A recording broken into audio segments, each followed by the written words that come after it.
Let's take one more string function. This time we are looking at the string cat function or string concatenate. So how the string concatenate function works is, let's say you have string 1, which is ndsu, and a space, string 2, which is, let's say, ece. So string concatenation of both these strings is going to give you ndsu space ece, and this is going to get stored in string 1. Basically, your string 1 is now going to have ndsu space ece. So let's see how this works. Main. Now I need two strings. So character string 1 of 100 equals ndsu space character string 2 of 10 equals ece. Now remember, when you use the string concatenate function, the resultant string will be stored in string 1. So always make sure that the size of string 1 is always is adequate enough to hold two strings. So my function call would be, or my function definition would be, xstrcat character star s1 comma character star s2. So essentially I'm sending the base address of string 1 and the base address of string 2 and collecting them in two pointers s1 and s2.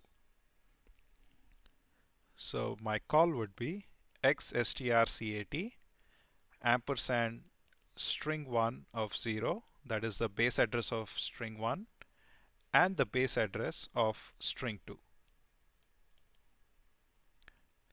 And once it's done, I can say printf new string is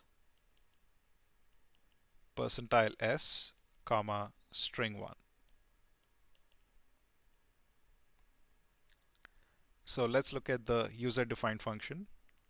Void xstrcat character star s1 comma character star s2. So let's take the two strings. I'm just going to write it here. The first string is ndsu, a space followed by a null. The second string is ece followed by a null. So s1 points to the first character. It's storing the base address of the first character, and s2 stores the base address of the string 2. Okay. Now the technique I'm going to use is, first I'm going to go through the entire length of my first string.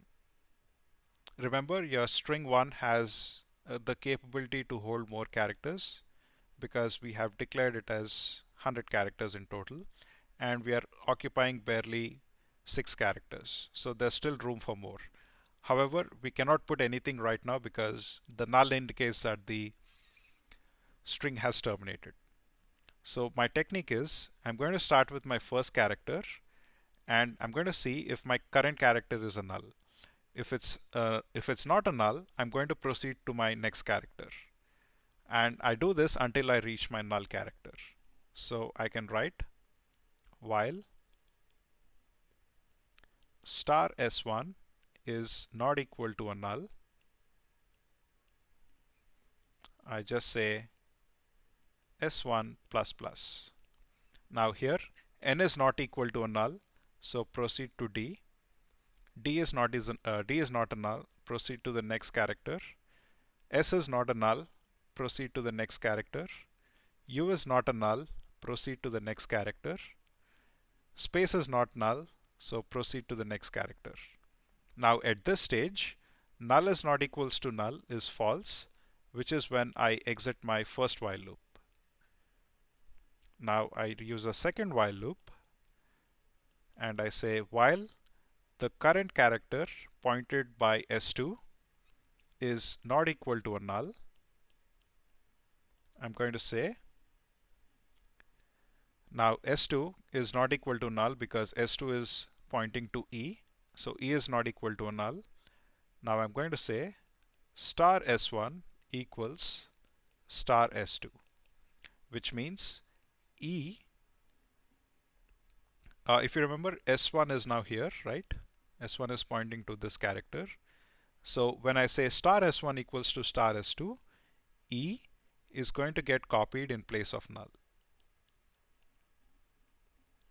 Next, I move to the next character here.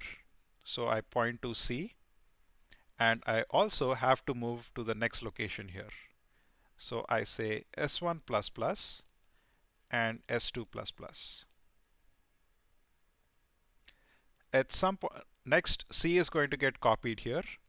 Then I move to E and I move here. E is going to get copied, and then I move to null character here and I move to the next location here. Now at this stage, star S2 is not equal to a null. Null is not equal to a null is false, which is when this while loop exits. However, we are not done yet, because if you see this string is now NDSU space ECE, and S1 currently points to this location. Notice that this is a character array, it's not a string. The reason it's not a string is because the last character is not a null. So it is the responsibility of the programmer to set the last value as null. So I say star S1 equals null. So a null gets added here, and that indicates it's the end of the string. And in fact, that also indicates the end of your function. So once this is done, you go back to the main and you have the printf, which says new string is %s string 1, and it's going to display NDSU ECE. So this is a string concatenation function.